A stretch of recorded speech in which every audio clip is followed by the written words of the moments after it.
Salam sejahtera bagi para pendengar dan penonton Ngopas dimanapun Anda berada. Nama saya Pendeta Kian Holik dari Sydney, Australia. Selamat datang di channel Ngobrol Pastor atau di podcast Ngobrol Pastor, di mana kita akan membicarakan secara santai topik-topik yang berhubungan dengan pelayanan dan kehidupan para pastor, para hamba Tuhan, maupun aktivis gereja, baik di dalam gereja sendiri ataupun di dalam organisasi Kristen.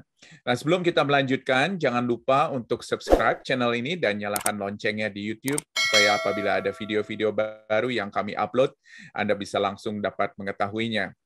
Dan janganlah lewatkan kesempatan untuk bertanya kepada para narasumber di fitur pertanyaan yang ada di bawah video Anda di YouTube ini. Jangan malu bertanya. Apakah itu pertanyaan yang timbul dari diskusi kami berdua, ataupun pertanyaan follow-up dari diskusi ini atau dari rekaman ini. Nah, di edisi yang ke-50 ini kita akan berbicara bagaimana kabar anak-anak hamba Tuhan.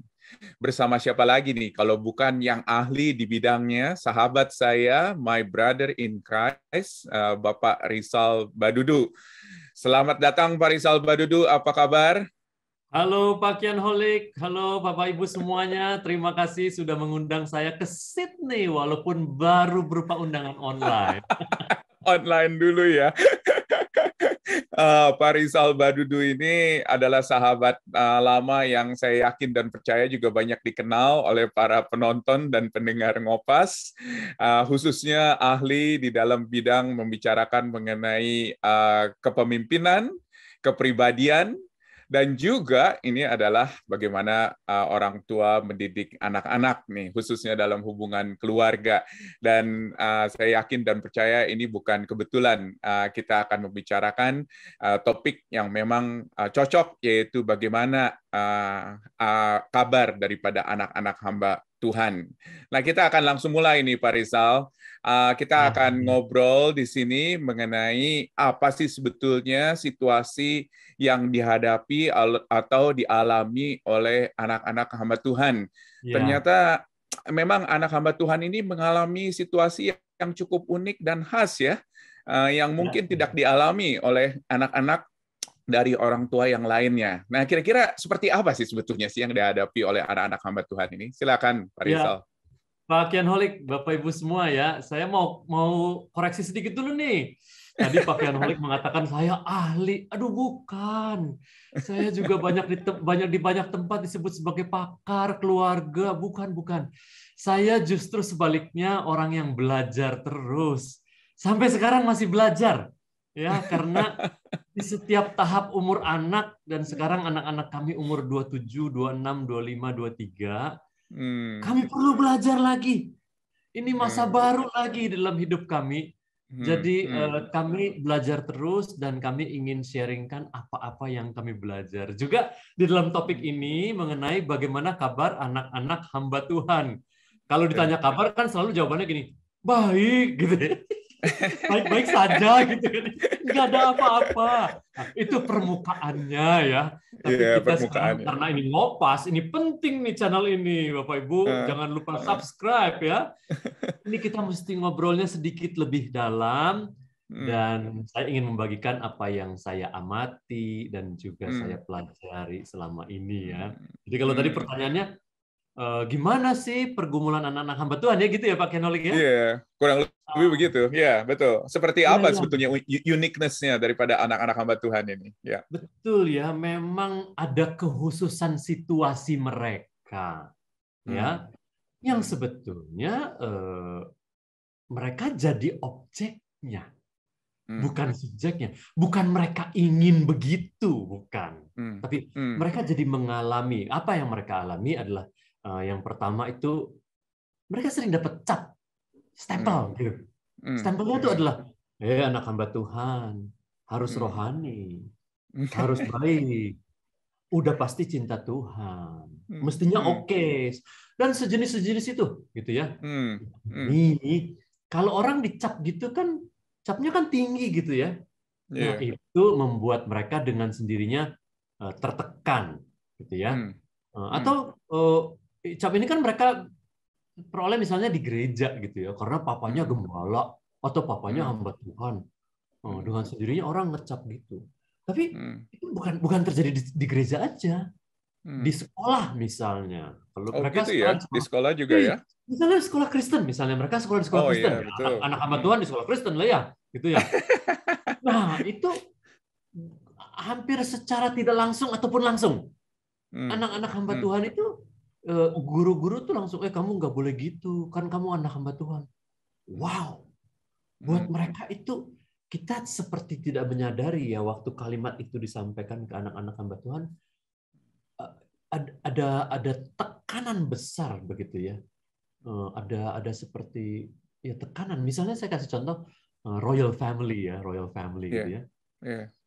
Itu kan kenapa Pangeran Harry langsung mau ke Amerika, memang ada faktor istrinya, tapi itu menggambarkan begitu tata cara dan semuanya itu sangat menekan. Atau waktu Lady Di masuk menjadi anggota kerajaan, semua cap itu dan semua mereka harus berperilaku, bahkan gestur tubuh itu kan diatur. Nah, memang anak hamba Tuhan nggak sampai segitunya, tapi turnya kayak gitu ya. Jadi kembali ke anak hamba Tuhan ya. Bukan anak raja atau anak ratu ya. Nah, ini kan anak raja tuh yang mestinya gitu ya. Jadi dipakai capnya gitu. Waduh, ngeri banget gitu ya. Nah, jadi karena papanya atau mamanya itu adalah otoritas rohani, mereka dikenakan ekspektasi gitu yang membuat mereka frustrasi. Otomatis harus rohani, otomatis harus berperilaku baik, dan apalagi namanya anak-anak ya, kita aja orang dewasa kan tetap banyak melakukan kesalahan, ya nggak? Betul. Anak-anak ini kan ulangannya jelek, lakukan kenakalan, punya kegagalan. Waduh, itu anak-anak itu kalau begitu, anak-anak hamba Tuhan tuh capnya itu lebih ditekan lagi sama orang gitu loh. Entah ditanya itu. nih, kenapa nih anak hamba Tuhan kok ulangannya jelek nih ya? Nah itu. Jadi saya juga mengenal ya dari dulu tuh ya, ada anak-anak hamba Tuhan yang waktu masa kecil mereka tuh di gereja ya, justru ada yang jadi preman di gereja. Preman tuh maksudnya apa? Preman tuh, wah ngajak anak lain lari-lari, ngajak. Ada semacam balas dendam. Seperti, aku mau bebas, aku nggak mau ditentukan gitu ya. Jadi dia melakukan hal-hal gitu karena mereka frustrasi, dan kalau itu mereka alami bertahun-tahun, itu jadi kepahitan. Kepahitan yang apa ya? Yang membuat mereka jadi sama gereja, sama jemaat gereja, dan terutama sama kekristenan. Itu nggak sedikit yang ngalamin begitu ya. Kasihan ya. Iya. Dan berarti jadi anti kepada gereja dan juga anti kepada mungkin otoritas Kristen lainnya begitu ya, mungkin ya. Ada yang sampai begitu. Wah, ini kan kasihan. Kita harus menyadari bersama. Iya, kasihan gitu sekali ya anak hamba Tuhan ini ya. Iya. Walaupun ya kasihan nggak kasihan, tapi mendingan gini deh ya, kita daripada mengasihani mereka, mendingan kita mengasihi mereka ya. Amin. Bagaimana kita mengasihinya nih caranya supaya nggak terjadi hal-hal yang kayak tadi nih ya, kan gitu ya. Betul. Dan memang ini sangat menarik sekali karena situasi yang dialami oleh para hamba Tuhan, anak-anak hamba Tuhan ini bukan situasi yang ringan seperti yang tadi Pak Rizal katakan. Namun banyak sekali, boleh dikatakan dari banyak buku, artikel dan lain sebagainya begitu ya, kita melihat bahwa ada banyak sekali mereka yang mengalami problem, mengalami kesulitan di dalam pertumbuhan, di dalam perkembangan mereka, dan seringkali pertanyaannya ialah mengapa berkembang jadi demikian gitu? Sejak kapan mungkin situasi seperti ini sudah ada? Mungkin itu pertanyaannya Pak yang kedua Pak. Silakan. Iya, betul sekali. Tadi kan kita bahas mengenai apanya ya, apa kabar. Sekarang mengapa kabar mereka jadi gitu, kasihan amat gitu ya. Mengenai mengapanya ini memang apa namanya? Walaupun kita nggak lagi cari-cari siapa yang salah ya, kita mau cari mengapa, tapi terkait juga dengan siapa-siapanya, subjeknya begitu. Karena waktu kita melihat ke masyarakat luas, Nah, bagian-bagian dari masyarakat ini memberikan tekanan-tekanan tersebut. Ini kan soal mengapanya gitu ya. Misalnya teman-teman dari anak-anak itu. Teman-teman tuh gini, ada banyak yang merasa, oh dia kan anak hamba Tuhan, jangan diajak-ajak gini. Nanti kita disalahin. Oh, misal gitu ya. Iya, iya, iya, iya, biasanya Atau begitu. misalnya teman-teman juga dia kan apa namanya, entah diajak yang jelek enggak, diajak yang bagus-bagus juga, nanti kita gimana, nanti kita kan kan papanya tuh pemimpin kita semua gitu ya. Jadi anak-anak hamba Tuhan tuh lonely, di banyak kasus tuh lonely. Memang nanti kan tergantung dari si anak ini sendiri ya, bagaimana mereka Betul. suka atau enggak. Tapi mereka tuh dapat perlakuan begitu gitu ya. Jadi apa namanya? Saya juga misalnya ada orang-orang yang berkata begitu ya. Wah, ini teman-teman saya menjauhi saya gitu ya. Wah, kasihan sekali. Bukan karena dia gimana-gimana, tapi karena dia anak hamba Tuhan tuh teman-teman begitu ya. Iya, iya. Nah, sekarang jemaat misalnya. Tadi satu teman-teman, kedua jemaat. Iya. Nah, jemaat bagaimana kita? Mengapa jemaat? Karena jemaat tadi kan taruh cap, stempel tertentu. Dan bersamaan dengan cap dan stempel itu menaruh ekspektasi tertentu. Begitu. Betul. Sehingga kalau kita dalam rangka kita mau mengasihi mereka, saya minta tolong jemaat ya. Saya pun jemaat gitu kan, untuk mengasihi anak-anak hamba Tuhan dengan cara nggak menaruh ekspektasi tinggi karena dia anak hamba Tuhan begitu ya. Iya. Kedua jemaat. Iya. Jadi kelihatannya ada sistem nilai yang tidak tepat nih ya, berarti ya values yang tidak tepat sehingga pada akhirnya melahirkan ekspektasi yang salah juga pada akhirnya. Betul begitu. Betul. Ya, nah, ya, ya, anak-anak hamba Tuhan kan mengamati kehidupan orang tua mereka. Betul. Yang mereka melihat nggak sekali dua kali. Kalau hamba Tuhan itu melakukan kesalahan, jemaat ini kadang atau malah sering jadi kejam gitu loh, tanda kutip. Jadi kejam kepada hamba Tuhan. Kenapa? Karena sistem nilai tadi. Oh, kalau namanya hamba Tuhan harus sempurna, harus gini, harus gini. Waktu hamba Tuhan melakukan kesalahan, jemaat itu kejam. Waktu jemaat kejam, bukan saja hamba Tuhan yang merasakan, tapi anak-anaknya bisa melihat. Ikut bagaimana serta, ya, papa saya kok diperlakukan gitu ya, mama saya kok diperlakukan gitu ya. Nah, saya pernah mengalami, saya di gereja yang besar, seorang hamba Tuhan yang besar melakukan satu dosa yang besar. Itu langsung diadili, begitu ya, oleh majelis, oleh apa begitu ya. Dan saya berdiskusi dengan istri saya di rumah. Kita mau pilih sikap apa? Saya sebagai majelis. Waktu itu udah berapa ya? 30 tahun lalu lebih. Tapi saya bilang, wah kita harus bersikap seperti Daud ya terhadap Saul. Karena ini adalah orang pilihan Tuhan. Dia melakukan kesalahan, kita katakan itu urusan dia dengan Tuhan untuk memperbaiki. Tapi kita nggak berhak menghakimi dia. Jadi waktu itu kami mengambil sikap seperti itu. Jadi bayangkan ya kalau begitu banyak orang satu gereja menyudutkan hamba Tuhan seperti itu, anak-anaknya juga jadi seperti apa gitu. Frustrasi sekali. Jadi itu dua ya, teman-teman, kedua jemaat. Ketiga, kan tadi kita cerita sekolah ya, guru di sekolah. Itu masyarakat, guru les. Misalnya gini, anak hamba Tuhan nonton satu film. Terus masyarakat, kok anak hamba Tuhan nonton film gitu sih? Iya, aduh, gitu ya. Aduh, ini luar biasa deh ya. Atau tadi kayak tadi di sekolah, guru, kepala sekolah, kamu kan anak hamba Tuhan, kamu harus kasih contoh sama teman-temanmu. Wow, itu tekanan berat sekali ya itu ya. Komentar seperti itu ya. Waduh, dan kan nggak kena ya. Anak-anak dalam tumbuh kembangnya aja udah punya tekanan-tekanan tersendiri. Kalau status papanya harus ikut menekan dia, wah itu berat sekali ya. Nah juga, nah ini juga saya ingin menekan juga menekankan juga tanpa mencari kesalahan ya, tapi ini Hmm. adalah juga peran para hamba Tuhan, rekan kerja dari hamba Hmm. Tuhan. Ini Hmm. penting sekali Iya, karena iya, iya. kita kalau pergaulan di gereja ya tadi tuh jemaat aja udah menaruh ekspektasi tinggi Hmm. terhadap hamba Tuhan, apalagi gembala. Hmm. Nah, saya Hmm. sering melihat para hamba Tuhan sendiri, rekan-rekan lain, itu menaruh ekspektasi yang lebih tinggi kepada gembala atau hamba Tuhan. Iya, Sehingga betul. itu sebabnya di banyak gereja Kristen terjadi perpecahan-perpecahan karena ekspektasi yang tidak pada tempatnya.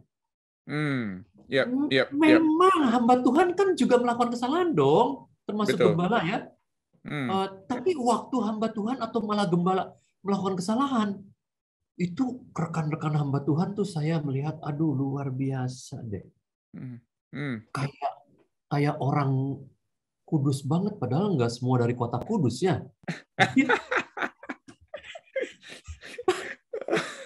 Gimana? Saya pernah berbicara dengan sekelompok hamba Tuhan Hmm. yang memperlakukan gembalanya dengan seperti itu ya. Hmm. Hmm. Saya Oh, itu sendiri pun menjadikan sekali. saya pun nggak berhasil waktu itu. Saya ingin mengatakan, Hmm. tolong dong, jangan begitu. Kita Hmm. tahu dia melakukan kesalahan. Hmm. Tapi mbok ya jangan disalib gitu loh. Iya, Jangan iya. disudutkan gitu ya. Nah, Apalagi disalib di muka publik ya, itu dia. di tempat publik. Itu dia. Ya, Jadi ya. kita para hamba Tuhan ya harus tahu bagaimana lebih mengasihi rekan-rekan hamba Tuhan. Hmm. Hmm. Dan dalam konteks pembicaraan kita jadinya juga mengasihi anak-anak hamba Tuhan dengan kasih yang lebih. Bukan artinya kasih privilege, kasih apa, bukan. Tapi terutama waktu ada masalah ya. Iya, betul. Bagaimana kita mau nggak cari jalan keluar bersama? Oke, saya Hmm. salah. Oke, Hmm. mau nggak tolong saya? Hmm. Hmm. Hmm. Sehingga Yep. anak-anak hamba Tuhan melihat gitu. Hmm. Papa saya ada persoalan besar di gereja. Hmm. Tapi rekan-rekannya tolong banget ya, mengasihi Iya, sekali. iya. Lah kan yang kayak gitu itu kan terjadi di dunia non rohani ya nggak? Hmm. Hmm. Cara Yep. pergaulan apa Yep. itu aja nih ya saya ambil contoh ekstrim ya. Itu kan Yep. kalau di dunia mafia nih, Hmm. ini contohnya ekstrim ya. Itu kan saling tolongnya kan luar biasa ya, Betul. Yep. mendukungnya gitu. Loh, Hmm. kita di dunia pelayanan banyak kali terjadi Hmm. sikut menyikutnya besar sekali. Hmm. Sampai Dan hal seperti itu membekas ya, saya yakin dan percaya khususnya di dalam keluarga hamba Tuhan tersebut, di dalam kehidupan anak-anak ataupun juga istri atau suami daripada hamba Tuhan itu, bukan begitu ya, betul, Pak? betul. Hmm. Karena kan kita lihat kasus gereja-gereja pecah ya, Iya, betul. mental hamba Tuhan gitu ya. Hmm. Hmm. Tiba-tiba dia harus pindah kota, pindah Hmm. gereja, pindah Hmm. apa? Hmm. Untuk anak-anak yang udah remaja, anak-anak hamba Tuhan yang udah remaja, Hmm. orang tua mereka perlu menjelaskan kan. Dan Hmm. dari situ mereka mengalami, aduh kok gini ya kita ini. Papa saya tuh Hmm. melayani Tuhan loh. Hmm. Kok Yep. diperlakukan begini ya? Iya, Kalau saya betul. tanya teman-teman saya yang bukan anak hamba Tuhan, mereka apa-apanya pimpinan perusahaan melakukan Hmm. kesalahan, Hmm. salah keputusan gitu ya, nggak dihakimi oleh para direksi lainnya, nah gitu ya, ibaratnya ya, gitu ya. Iya, betul, betul, Jadi betul. saya juga menghimbau nih kepada rekan, terutama Iya. hamba-hamba Tuhan muda-muda ya, gitu ya. Hmm. Aduh, Hmm. ekspektasinya kepada yang senior gitu ya, Iya. harus menunjukkan contoh. Kalau sedikit aja salah, coret lu, Hmm. gue, waduh ngeri banget deh. Dan saya yakin dan percaya ini juga termasuk dengan rekan-rekan majelis ya, kepemimpinan gereja secara umum ya. Seperti kita Ya, tahu banyak perseteruan antara majelis, kelompok majelis misalnya dengan kelompok hamba Tuhan. Dan ya, seringkali apa yang diperlakukan misalnya contohnya oleh majelis kepada hamba Tuhan, oleh hamba Tuhan kepada majelis juga itu sangat membekas sekali di dalam anggota keluarga, anak-anak, istri, suami ya. Luar biasa sih menurut saya ya. ini. Mereka Dan kita harus menyelesaikan hal ini. menanggung sakit hati, kepahitan yang bertahun-tahun. betul, betul, betul, betul. Yap, Dan yap. itu nggak fair ya, anak-anak harus mengalami itu ya. Iya, iya. Gitu. Sangat, Kita ya, sangat kita tidak fair. sangat kurang dalam mengasihi hamba Tuhan Hmm, dan anak-anak hamba Tuhan. Gitu. hmm. Saya ini juga harus Ya, berkata kepada diri sendiri ya. Saya mengingatkan ya. diri sendiri tentang hal itu. Betul, betul. Wah, berarti ini kalau kita melihat hal ini, sebetulnya masalahnya kompleks ya, Pak ya. Karena ini bukan hanya sekedar hubungan antara orang tua dengan anak, tapi juga secara sosial kepada orang-orang yang ada di sekeliling kehidupan hamba Tuhan, baik itu di gereja, di masyarakat, di sekolah, dan lain sebagainya. Dan ini memberikan tekanan yang sangat luar biasa kepada anak-anak hamba Tuhan, terutama. Nah, sekarang kita bicara how to nih Pak. Bagaimana kalau gitu kita menolong khususnya keluarga hamba Tuhan di dalam situasi seperti ini? Apakah hamba Tuhan yang merupakan orang tua anak-anak itu diharapkan bisa menolong atau memang sepantasnya menolong? Jadi bagaimana nih how to bagaimana yang bisa kita lakukan baik itu di dalam sesama rekan mungkin menolong seorang hamba Tuhan, ataupun juga dari pihak pemimpin gereja majelis menolong keluarga hamba Tuhan atau anak-anak hamba Tuhan. Kira-kira Ya, how to nih Pak? Gimana nih ya, Pak ya. caranya? Kita bicara tentang bagaimana cara ya. Iya.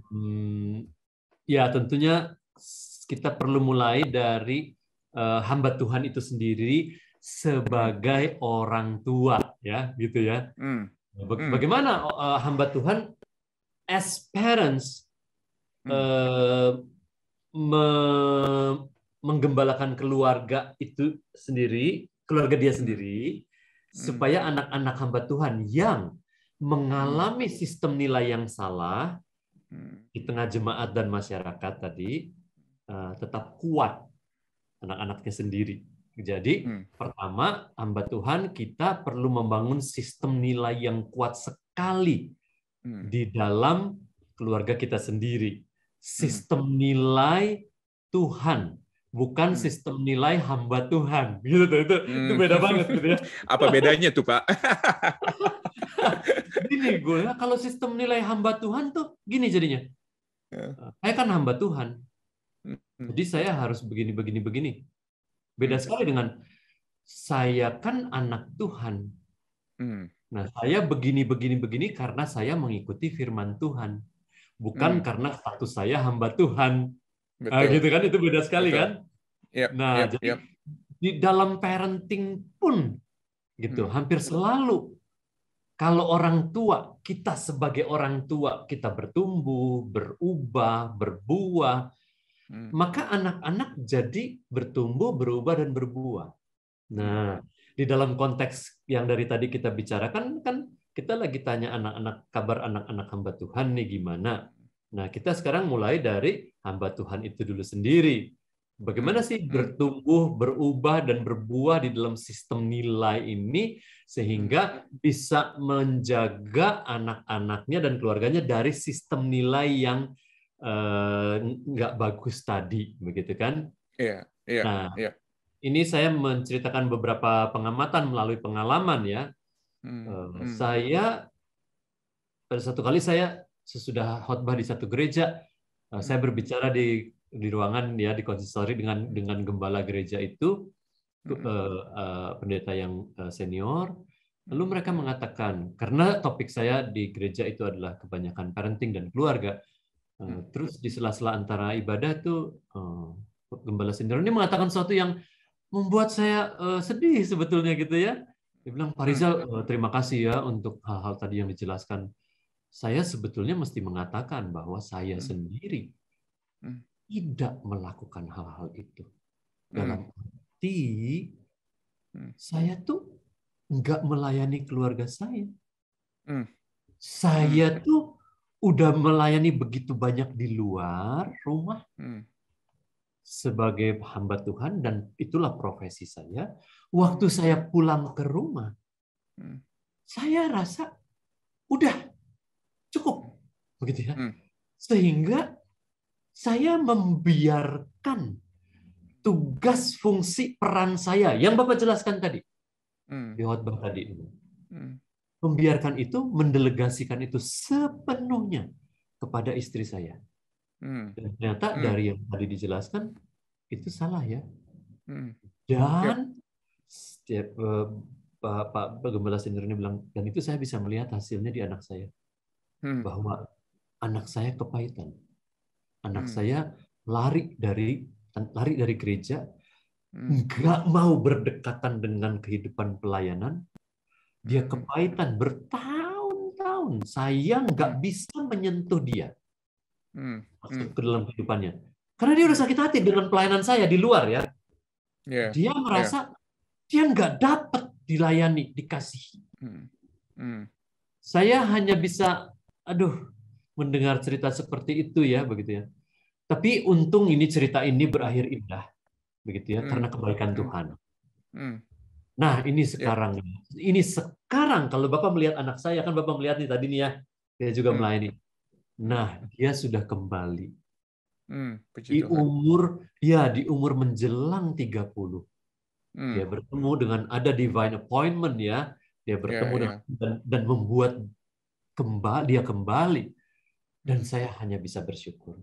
Itu sebuah kisah yang enggak terjadi di satu tempat aja ya. Iya. Bahwa hamba Tuhan udah sibuk melayani di luar. Dan keluarga kebagian sisa waktu, sisa siraman rohani udah nggak disiram lagi, tinggal dicepet gitu ya. Ada, kalau itu masih untung, masih bisa dicepet ya. Kalau misalnya enggak sih langsung ditinggal tidur kali Pak. Itu dia gitu ya. Nah, dan ini saya cerita pengalaman lain. Ya, silakan. Ini juga pengalaman saya berinteraksi dengan hamba Tuhan. Ada waktu itu saya seorang majelis. Saya seorang majelis ya, bidang musik. Dari dulu saya bidang musik dan ibadah ya, gitu ya. Dalam rangka persiapan Natal nih, gitu. Ini cerita yang sebaliknya ya dari yang tadi. Dalam rangka persiapan Natal, saya udah menetapkan peraturan dari sejumlah semuanya. Kita akan berlatih sekian kali di dalam tim musik ini. Semua harus hadir, paling banyak absensi berapa kali gitu ya, saya lupa. Zaman dulu lagi saya masih Taurat banget gitu ya. Masih muda. Waktu itu rambut hitamnya masih banyak. Jadi itu ada salah satu anggota tim inti nih, gitu ya. Kemudian dia ketidakhadirannya melebihi jumlah yang kita sepakati bersama. Ya saya I go by the law gitu ya. Udah. Jadi saya bilang gimana, dia tanya. Ya kita udah tahu kan, sama-sama sepakat peraturan gitu ya. Ya udah, dia nggak bisa. Itu saat-saat terakhir tuh akan perayaan Natal besar tuh gitu ya. Jadi dia nggak ada di tim pelayanan gitu ya. Wah, itu berapa hari kemudian ya. Nah, anggota tim inti ini adalah anaknya gembala pula. Ampun. Ya, makanya ya, saya ini Taurat banget nih gitu ya, jeleknya gitu ya. Jadi saya ditegur habis gitu. Kenapa kamu memperlakukan anak saya begitu? Dia udah mengundang bosnya untuk hadir di acara Natal ini. Dan kamu nggak bolehkan tampil. Ya, begitulah ceritanya ya. Tapi dari sini yang saya ingin angkat adalah juga cerita yang berkebalikan adalah hamba Tuhan yang memperlakukan anaknya sebagai anak raja. Bukan anak raja R besar ya, bukan. Anak raja yang harus dapat privilege segala macam. Nah, itu membuat anak hamba Tuhan seperti ini jadi nggak tumbuh kembang dengan baik gitu ya. Nah, jadi ini kebalikannya begitu ya. Dua ekstrim nih ya ketika kita bicara ini ya. Jadi kalau kita bilang kenapa terjadi demikian, nah bisa karena yang tadi udah nggak melayani lagi, bisa yang kedua adalah hamba Tuhan sendiri sebagai parents memperlakukan anaknya dengan cara yang kayak anak raja gitu. Itu salah gitu ya. Nah, tapi ya seperti itu ya. Jadi hamba Tuhan harus ngapain nih Pak? Kepada anak-anaknya? Harus wajar-wajar aja. Gitu ya. Contohnya yang praktis gimana Pak? seorang hamba Tuhan lain, saya mengenal banget ya seorang hamba Tuhan lain, anaknya didorong untuk melayani. Bagus. Iya. Ini antara didorong dengan dipaksa Betty ini ya. Iya, Gitu iya, ya. iya. Kalau dipaksa terus udah gitu kalimatnya lagi gini kalimatnya. Kamu kan anak hamba Tuhan. Iya, betul. Masa kamu nggak melayani? Gitu ya. Atau lihat Aduh. papamu siapa nih, gitu loh. Papa kan pelayan Tuhan, mama kan pelayan Tuhan. Kamu juga jadi pelayan dong. Wih, itu paling menyebalkan untuk anak hamba Tuhan, gitu ya. Jadi ini terutama untuk anak-anak untuk hamba-hamba Tuhan yang masih muda, anak-anaknya masih kecil. Nanti waktu mendorong anak-anak hamba Tuhan, pakailah kalimat yang tepat, ya. Misalnya lihat papa mama apa melayani nggak? Iya melayani. Kenapa papa mama melayani? Ya karena cinta Tuhan. Nanti kamu kalau udah umur, kalau di keluarga kami dulu tuh, kalau udah masuk lepas dari sekolah minggu, masuk ke komunitas remaja, terus kami mengatakan kepada anak-anak jauh sebelum umur 12. Nanti berarti kamu cinta Tuhan juga enggak? Iya dong, gitu anak-anak jawabannya, iya dong. Nanti kalau kamu udah umur 12, kamu bilang sama Lause, bilang sama Chuan Tao, bilang sama GI pemimpinmu, kamu pilih dulu. Nanti kamu bilang sama papa, sama ayah bunda ya, kamu pengen melayani apa di gereja? Oh, aku pengennya di tim ini, kolekte aja boleh. Jangan Jadi, lagi nih hamba Tuhan, jangan kolektor, itu kan ringan sekali. Kamu kan bisa musik aja. masa nggak bisa gitu aja? Aduh, jangan gitu. Ini kepahitan anak-anak. Tekanan jangan udah datang dari luar. Jangan kita di keluarga hamba Tuhan aktivis memberikan tekanan atas nama status kita, gitu ya. Jadi dorongannya adalah kamu pilih ya. Oke, bagus kamu pilih itu. Kamu bilang ya sama lausemu ya, sama pemimpinmu ya, sehingga saya bahkan mengatakan bukan kepada para hamba Tuhan aja, kepada banyak di kelas-kelas parenting kami jemaat biasa selalu saya mengatakan katakan kalimat itu kepada anak-anak sehingga gereja kita akan dipenuhi oleh anak-anak yang mau melayani, enggak dipaksa-paksa, ditunggu-tunggu, diundang-undang. Bukannya harus melayani, tetapi memang mau melayani ya. Karena keluarga punya sistem nilai itu, gitu ya. Yap, itu sangat penting sekali. Karena saya yakin dan percaya ada begitu banyak anak-anak yang sebetulnya enggan melayani, tetapi karena dipaksa, dibuat guilty feeling mungkin, ya. Kalau misalnya nggak melayani dan lain sebagainya, pada akhirnya merasa terpaksa begitu loh melayani. Betul, wah, itu tip yang luar biasa, Pak. Ada lagi nggak tip-tip lain nih berikan kepada hamba Tuhan nih? Ini yang bagus nih ya. Saya melihat seorang pemimpin gereja di Jogja ya, kami melayani mereka bertahun-tahun. Ini bagus sekali ayah ini ya.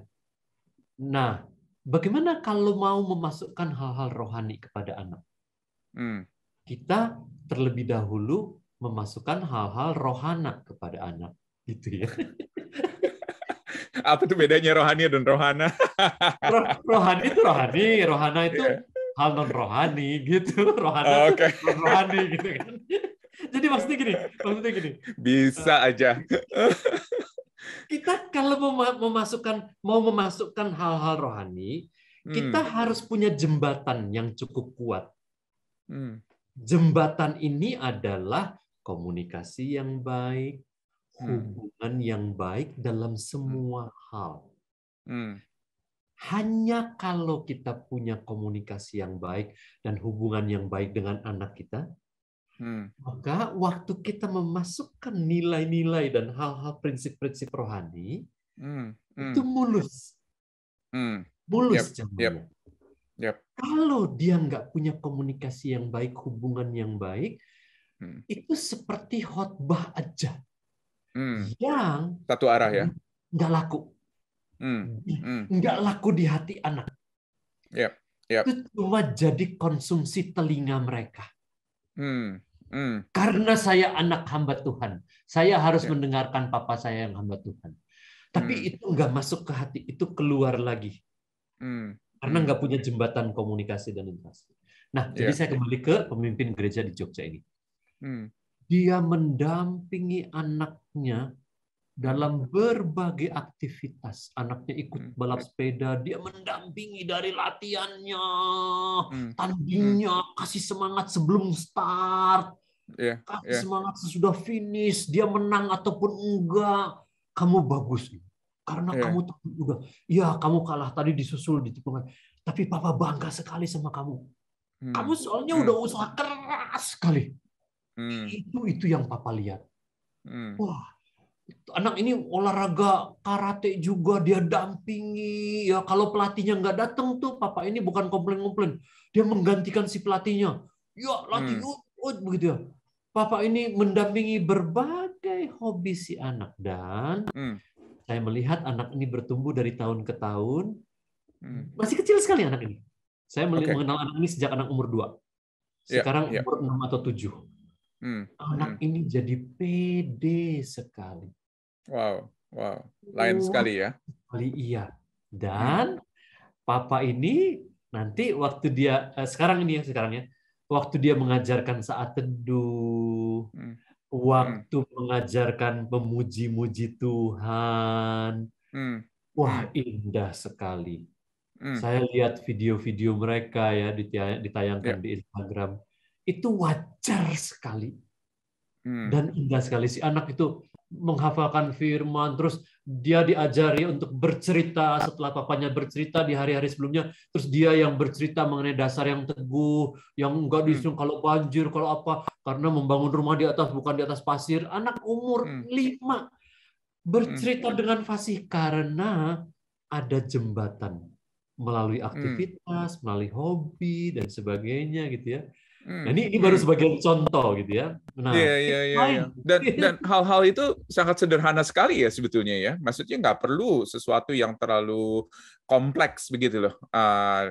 Yaitu bagaimana hubungan orang tua dengan anak, bagaimana dukungan orang tua kepada anak, contohnya luar biasa maksud saya dengan hal-hal yang sangat sederhana sekali. Betul sekali. Nah, kalau anak-anak masih kecil ya sampai kira-kira umur 8, 9, saya selalu menyarankan bukan kepada hamba Tuhan saja, kepada semua orang tua, selalu saran kami kental sekali untuk banyak main sama anak-anak.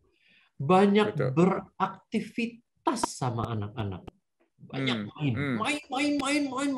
Jadi bisa having fun together. Untuk ini semuanya cuma jembatan aja, media aja, supaya punya hubungan yang baik sehingga nanti prinsip-prinsip bisa masuk. Misalnya ya, saya dengan anak-anak yang cowok-cowok, kami banyak sekali main bola, main badminton, main pingpong, dan itu nggak membutuhkan waktu lama. Kadang 1/4 jam, setengah jam, udah. Tapi itu puas sekali, dia merasa dikasih. Dan waktu dia mengalami hal-hal yang sistem nilai yang salah tadi di luar keluarga, dia nggak goyang. Dia rasa oke-oke aja. Karena dia tahu papanya lebih mengasihi dia sebagai papa, bukan sebagai hamba Tuhan. Itu beda banget. Jadi sebetulnya prinsipnya sangat sederhana ya, yaitu bagaimana hamba Tuhan melayani atau spend waktu dengan keluarganya, dengan keluarganya. Jadi itu adalah salah satu yang bisa dilakukan oleh hamba Tuhan bagi anak-anaknya tentunya. Nah, sangat bisa. Nanti kita bicara gimana caranya gereja mendukung itu ya. Nanti kita bicara ya. Saya mau kasih lagi tips lain lagi. Tadi silakan. Saya katakan kalau masih anak-anak masih kids, kita banyak main, banyak apa. Kalau dengan anak-anak kami yang cewek, saya banyak berlatih musik bersama-sama. Jadi itu perlu dipikirin ya, membangun jalan tol itu infrastruktur kan ya. Kalau infrastruktur nggak terjadi, ekonomi nggak lewat kan. Sama. Betul. Kalau infrastruktur hubungan komunikasi nggak terjadi, hal rohani nggak lewat. Kalau di kita gitu ya. Jadi kalau udah mulai lebih besar, anak-anak masuk pra-remaja umur 8, 9, 10 sampai nanti remaja, kita itu udah mulai lebih banyak ngobrol sama anak. Ini simpel banget ya, gitu ya. Oh, nah di dalam ngobrol ini adalah satu, saya selalu membagikan apa yang saya pelajari, saya dapat dari pembelajaran-pembelajaran dari seminar-seminar adalah dating atau one on one ya, dating atau one-on-one. Yep, Nah, yep, jadi yep, yep. setelah mempelajari itu saya melakukan, anak kami 4. Saya waktu anak-anak masih umur 7 ya, 7, 6, 5, 3. Saya dating itu setiap Selasa. Selasa pertama anak pertama, Selasa kedua anak kedua, Selasa ketiga anak ketiga, Selasa keempat anak keempat. Terus saya punya dating juga dengan istri, itu tetap ya, begitu ya. Nah, dating. Aduh, itu kalau dengan anak-anak itu cuma sebentar kok. Nggak sampai Iya, setengah iya, jam. Tapi iya. makan di AW, makan di Dunkin Donat, gitu. Terus Betul. waktu one on one itu cuma ngobrol. Jadi nggak ada instruksi, nggak ada koreksi. Jangan. Kita lagi bangun infrastruktur, Iya, bangun iya, jalan tol, gitu ya. iya. Jadi one on one. Nah, saya udah lihat keluarga-keluarga yang menerapkan hal ini. Aduh, banyak sekali papa-papa. Ini saya bicara terutama pada papa-papa, karena mama-mama Iya. hampir otomatis punya hubungan yang lebih dekat dengan anak sejak mereka Betul. kecil. Orang tua orang berkata, aduh Pak Rizal, terima kasih, hubungan saya dengan anak remaja saya jadi tambah bagus. Aduh, saya bersyukur, puji Tuhan ya. Nah, kalau anak-anak itu udah mulai masuk remaja, mulai jadi teman dari anak-anak itu. Apa jadi teman? Banyak life sharing. Itu dia, life Yep. sharing.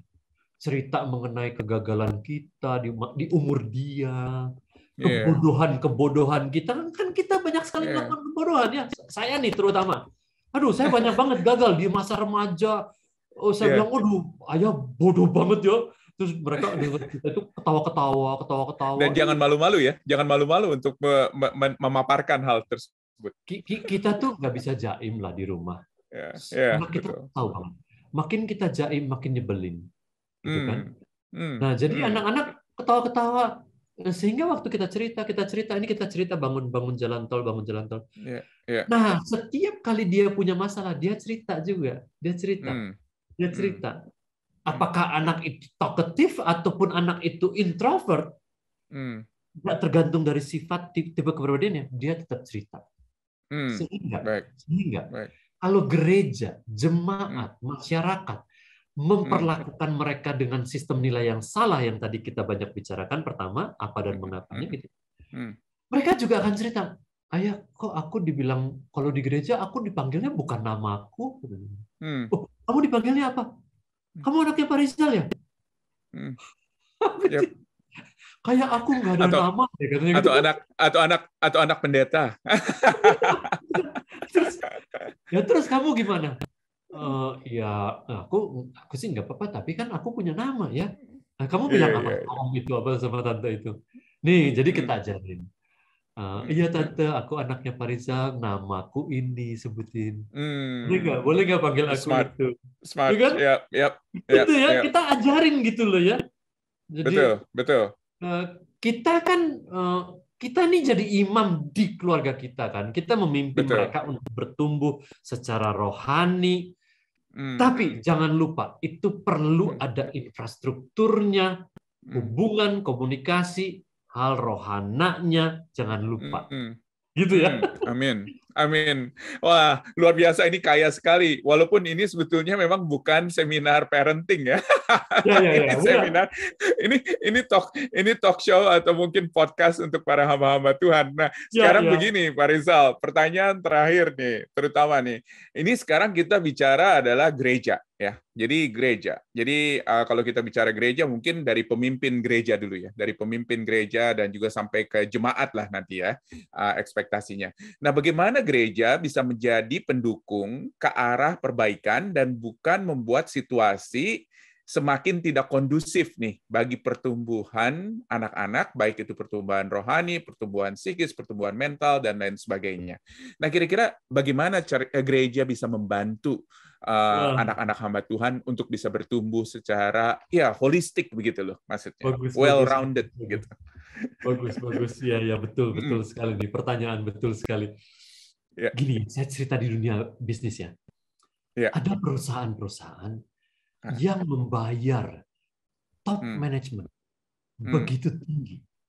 membayar top manajemen direksi begitu tinggi, termasuk menyekolahkan anak-anak mereka ke luar negeri, gitu ya. Yep. Oke, bagus ya, bagus ya. Bayaran Bagus tinggi itu. bagus, sekolahan anak luar negeri bagus. Amin. Tapi si udangnya di balik batunya apa, gitu kan? Gitu.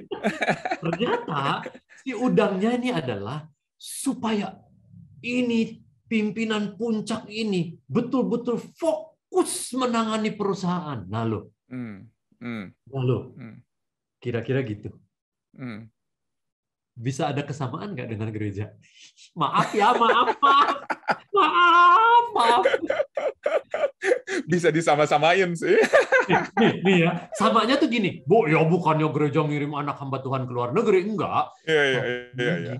Gereja tuh ya, aduh kita tuh ya, para hamba Tuhan, aktivis itu, kayaknya dapat tugas dari gereja itu bukan seabrek-abrek lagi. 2 abrek, 3 abrek, 5 abrek, 10 abrek. Betul. Sampai hamba Tuhan itu kan, yang lalu-lalu kan, Ngopas kan bahas burnout ya, gitu kan? Ya kan? Iya, betul. Ya kan? Sampai hamba Tuhan itu burnout. Malah saya udah bukan pakai istilah burnout lagi, lebih dari burnout. Burn in and burn out. In and out burn. In and out. Gitu kan? Kenapa? Betul. Kayaknya ini wajar. Kayaknya wajar terjadinya gini. Kan hamba Tuhan tuh melayani jemaat. Jemaat kebanyakan baru bisa dilayani di hari-hari weekdays gitu. Di malam, gitu ya, di malam. Terus jadi hamba Tuhan gimana? Makanya hamba Tuhan tuh kerjanya juga pagi dan malam, gitu loh. Sehingga apa efeknya? Hamba Tuhan, aktivis gereja, itu hampir seluruh malam ada di luar rumah. Aduh, ini kasihan sekali. Kasihan kepada hamba Tuhannya, satu. Kedua, kepada anak-anak hamba Tuhan. Yang mengalami cerita tadi yang saya cerita tadi, gembala senior tadi. Betul. Udah bukannya nggak mau lagi melayani keluarga, nggak ketemu waktunya. Mau gitu kapan lagi ya? Kapan? Udah gitu nih ya, kejamnya ya, tanda kutip ya, kejamnya ya. Kalau Tuhan liburnya di Senin. Sabtunya kerja, Minggunya kerja. Loh, anaknya liburnya kapan? 1 minggu. Nggak kena. Betul, nggak pernah ketemu pada akhirnya. Nggak ketemu bertahun-tahun. Bayangin aja Menyedihkan. Jadi, bagaimana mau bangun infrastruktur tadi? Bangun hal rohana tadi gimana caranya? Ini saya cerita ya. Saya cerita. Satu gereja ya. Disebut nama ya, nggak apa-apa ya. Kalau tadi yang nggak bagusnya kita nggak sebut nama ya, jangan. Yang bagus silakan. Kalau yang bagus supaya nanti Anda bisa benchmark ke gereja ini, tanya gimana caranya. Nah, saya sebut JPCC kalau di Jakarta ya. Kenapa demikian? Adik saya salah satu pastor di sana, gitu ya. Jadi saya banyak tanya, mengenal begitu ya. Dan Bapak Ibu Anda para hamba Tuhan boleh benchmark. Banyak sekali gereja benchmark ke JPCC. Kenapa? Karena JPCC ini saya melihat dalam istilah saya. Ini saya yang ngomong, bukan mereka. Mereka mengelolanya itu pakai manajemen modern.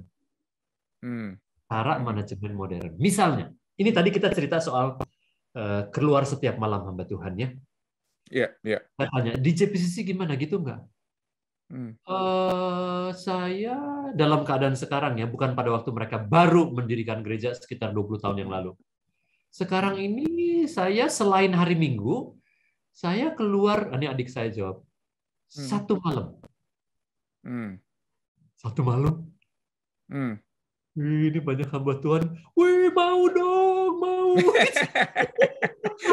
Pada pindah nih semuanya nih kelihatannya ke JPCC.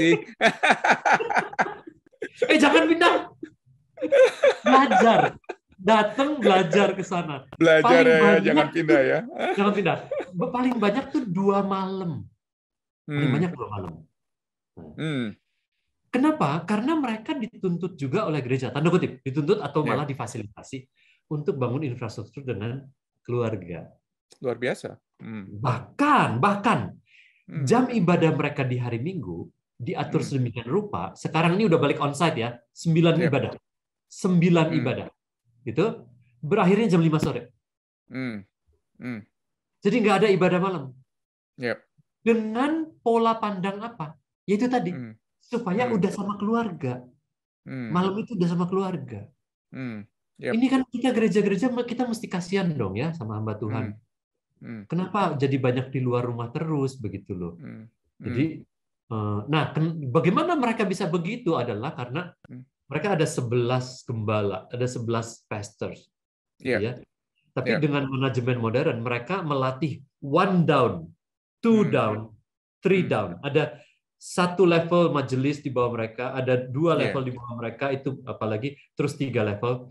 Saya tanya jumlahnya, ini 11, terus di bawah mereka tuh ada sekitar 10, saya lupa apa. Yang 1 down-nya 10, di bawahnya lagi ada sekitar 80. Dan semuanya berfungsi kelihatannya ya untuk menggembala. Delegasinya kuat sekali. Betul. Sehingga si pastors ini nggak cuma pastors yang mengadakan sakramen. Nah ini kembali lagi nanti soal doktrin dan segala macam itu nggak ranah kita sekarang ya. Tapi mereka bisa melakukan itu sehingga yang di 1 down bisa melakukan baptisan, bisa melakukan kedukaan dan sebagainya. Sehingga terbagi. Mereka bisa sekali baptisan tuh 200. 200 orang baptisan. Tapi karena banyak yang membaptis, cepat sekali. Gitu. Nah, kelas-kelas pengajaran itu banyak sekali. Dan setiap gereja banyak kan ya. Gitu ya. Itu udah turun sampai ke yang 80. Tadi kan 11, terus mungkin 10, terus 80. Jadi banyak sekali yang ditangani oleh 10 sama 80. Banyak yang ditangani oleh 1 down sama. Jadi mereka seperti Yesus gitu ya, kayak MLM gitu ya. Betul-betul melatih 1 down dan 2 down. Melatih supaya bisa pegang kelas-kelas ini, kelas. Sehingga si pastors ini nggak harus banyak membina kelas. Nah, sekarang 1 down sekitar 10. 2 down 80. 3 down-nya itu, third-nya itu, berapa coba? 1.700. Wow, luar biasa. Pemimpin kelompok sel 1.700. Ini ada 1.700 kelompok sel soalnya. Jadi mereka itu melatih kelompok pemimpin kelompok sel, dan gereja mereka itu berkembang sekarang kan bikin lagi di Alam Sutra besar sekali. Karena database mereka menunjukkan kelompok sel mereka udah banyak sekali, 500 mungkin di sana. Mereka buka. Nah, jadi ini adalah manajemen modern ya, seperti Musa dilatih gitu ya untuk manajemen modern gitu kan. Tapi jadi intinya gereja itu mungkin harus juga membuka diri ya kelihatannya ya, untuk melihat bagaimana caranya mereka bisa membantu mendukung para pastors, para hamba Tuhan untuk mempunyai waktu keluarga yang lebih baik dengan manajemen mungkin yang sesuatu yang breakthrough begitu loh, sesuatu yang thinking outside the box gitu ya maksudnya ya. Betul sekali, betul. Di samping itu ya, di samping hal-hal tadi itu ya, saya ingin katakan adalah, nah itu tadi jam kerja segala macam ya, itu bukan berlaku buat para hamba Tuhan aja, tapi buat staf gereja, buat karyawan. Sehingga karyawan juga sama, hari Minggu tuh nggak ribet apa segala macam gitu ya. Nah kalau kita kan dibanyakan gereja pada umumnya kan udah sepanjang tahun ribet, mau masuk Natal udah capek semua kan, gitu kan, burn out gitu ya. Yang nyala di Natal tuh bukan api lilin Natal, tapi capek. Api hidupku. Itu sebetulnya waktu masukin Natal tuh para hamba Tuhan dan para aktivis itu tolong. Gitu. Betul. Gitu kan? Jadi itu pengaturan praktis ya, waktu cutinya, waktu kerjanya. Tapi hal lain tuh di JPCC begini ya. Saya melihat tuh budaya yang diciptakan, budaya. Kalau saya kan sebagai konsultan, saya melatih juga banyak perusahaan menciptakan budaya kerja. Saya melatih perusahaan-perusahaan dan menjadi konsultan di banyak perusahaan dan sekolah-sekolah Kristen. Bagaimana budaya ini diciptakan? Nah, sekarang saya cerita budaya JPCC. Itu budayanya tuh wajar sekali dan santai sekali. Dalam arti, pastors itu berbaur banget gitu. Jadi dia nggak hierarkial begitu loh strukturnya gitu ya. Dia betul. begini gitu. Satu hal bisa dilihat dari mereka itu saya nggak mengkritik gereja, boleh aja tapi kan kalau gereja kebanyakan kan hamba Tuhan tampil dimanapun pakai jas ya. Jas itu sendiri bagus tentunya, tapi di pihak lain itu cukup memisahkan, gitu ya, antara jemaat dengan hamba Tuhan. Jadi saya sih menyarankan, oke lah ya kalau minggu, oke lah ya, tapi jangan terlalu banyak kesempatan jadi begitu. Ini out of the box lagi nih ya. Ini jangan yang nonton nanti udah ya jangan gitulah ya, jangan gitulah ya. Ya dipikir dulu, didoakan dulu apakah mau berubah atau enggak. Tapi di JPCC terjadinya begitu karena mereka berpakaian santai. Jadi misalnya gini, kita di persekutuan-persekutuan yang bahkan persekutuan rumah, gereja-gereja tradisional atau gereja-gereja masih banyak yang mengatur hamba Tuhannya tuh datang pakai baju hamba Tuhan gitu ya. Wah, gitu ya. Pakai jas, pakai dasi paling enggak. Pakai dasi. Jadi itu juga mempengaruhi ya, gitu ya. Suasana yang tolong gereja kalau bisa membuat suasana hamba Tuhan tuh jadi nggak jaim gitu loh. Dari pakaiannya. Nah, di beberapa gereja tertentu saya melihat hamba Tuhan udah bisa ngobrol santai dengan jemaat. Tapi tetap tuh ada jarak gitu ya. Terus gini, kalau di banyak gereja tuh gini. Kalau dikumpul, kita lagi ngumpul 10 orang atau apa, terus harus doa. Yang doa tuh harus hamba Tuhan. Biasanya hamba Tuhan terus. Nah, ini yang harus dirubah memang. Ini harus diubah. Kayaknya tuh merasanya tuh, ini lebih diterima di hadirat Allah gitu ya. Ini kan tadi diskusi kita kan bagaimana gereja bisa menolong hamba Tuhan. Jadi menciptakan suasana yang membumi, yang berbaur dengan jemaat, yang menolong dan mendorong hamba Tuhan itu bisa real sekali. Amin. Gitu. Wah, luar biasa. Ini kalau saya ngobrol dengan Pak Rizal, ini 1 jam ini nggak kerasa sekali. Karena apa? Karena banyak yang diobrolin biasanya. Tapi sekarang masalahnya ini adalah waktu nih harus memisahkan kita, Pak Rizal. Terima kasih banyak. Saya diundang lagi ngopas. Pasti. Ini ternyata ngopas 50 ya, angkanya bagus 50. Banget saya. 50. Betul. Ngopas 50 ya. Dan kita bersyukur sekali. Terima kasih banyak Pak Rizal buat waktunya. Sama-sama. Dan buat tip dan buat pembicaraan yang sangat luar biasa berguna. Walaupun kita agak sedikit panjang hari ini, nggak apa-apa. Tetapi saya yakin dan percaya ini adalah sesuatu yang sangat berguna bagi para hamba Tuhan. Dan juga terutama ialah bagaimana hamba Tuhan dipanggil terutama adalah untuk melayani keluarganya. Untuk melayani keluarganya. Jadi percuma kalau misalnya kita memiliki gereja yang besar tetapi keluarga kita tidak terlayani. Oleh karena itu penting sekali untuk kita membicarakan mengenai masalah ini. Terima kasih banyak Pak Rizal. Saya akan berdoa di akhirnya ini untuk para hamba Tuhan dan juga untuk pelayanan Pak Rizal. Biarlah kiranya Tuhan boleh terus memberkati kita. Mari kita satu dalam doa, kita menutup sesi ini dalam doa. Terima kasih Bapak di surga buat waktu yang Tuhan berikan kepada kami, untuk kami boleh membicarakan mengenai satu topik yang sangat penting ini ya Bapak. Terima kasih Tuhan, karena Engkau mempercayakan kepada kami bukan hanya pelayanan, tetapi terutama keluarga ya Bapak. Yang Tuhan percayakan, istri, suami, anak-anak, dan kami berdoa Tuhan, agar kehidupan kami bukan hanya menjadi berkat bagi orang-orang yang kami layani di gereja, tetapi juga khususnya bagi keluarga kami.